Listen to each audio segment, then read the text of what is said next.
মাৰ্ঘেৰিটা দিহিঙপুৰীয়া নামঘৰত আমাৰ পৰিয়ালৰ তৰফৰ পৰা তথা সমূহ দিহিঙপুৰীয়াবাসী ৰাইজৰ সহায় সহযোগত আমি আমাৰ মাৰ্ঘেৰিটা দিহিঙপুৰীয়া নামঘৰত আমাৰ জয় বিজয় আৰু সিংহদুৱাৰ প্ৰাণ প্ৰতিষ্ঠা কৰিছোঁ।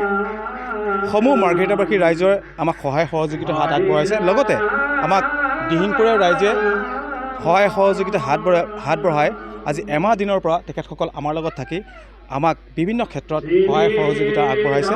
তাৰ বাবে মই মাৰ্ঘেৰিটাবাসী ৰাইজৰ লগতে সমূহ দিহিঙপুৰীয়াবাসী ৰাইজক ধন্যবাদ জ্ঞাপন কৰিছোঁ। লগতে আমাৰ যিসকল যুৱচাম আছে, যুৱচামেও নিজৰ কৰ্ম ব্যৱসায় এৰি আজি এমাহ সময় তেখেতসকলে আমাৰ লগত থাকি এই আজি যি আমাৰ ধৰ্মীয় যিটো আমাৰ ধৰ্মীয় যিটো উৎসৱ আমি আমাৰ ঘৰৰ ফালৰ পৰা যিটো আমি নামঘৰলৈ আগবঢ়াইছোঁ, আমাক সকলো ফালৰ পৰা তেখেতসকলে সহায় সহযোগিতা আগবঢ়াইছে।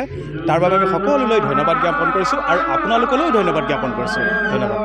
আজি আমি অনুষ্ঠানটো এইটো ধৰ্ম অনুষ্ঠান আজি যিটো কৰিলোঁ, আয়োজন কৰিলোঁ, জয় বিজয় আৰু সিংহ দুৱাৰ এখন মুকলি কৰিবৰ কাৰণে বহু দিনৰ পৰা মই এটা কাল্পনিকভাৱে চিন্তা কৰি আছিলোঁ যে এটা মই নামঘৰত দিম বুলি।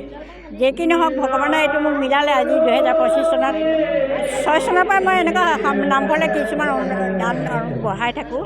তাৰ বাবে মোৰ যিটো ফুল্ল এটা মন আছে, ভাল পাইছোঁ মোৰ আজি এইখিনি কামখিনি কৰিব পাৰে। কিন্তু মোৰ এই উদ্দেশ্য নহয় যে মই এইটো এটা বেলেগ কৰাৰ উদ্দেশ্য নাই। খালি মোৰ নৱপ্ৰজন্মবিলাক, মই এগৰাকী শিক্ষয়িত্ৰী আছোঁ, এতিয়া ৰিটায়াৰ, এই নৱপ্ৰজন্মবিলাক আধ্যাত্মিক এটা যাতে তেওঁলোকেও আগবাঢ়ে,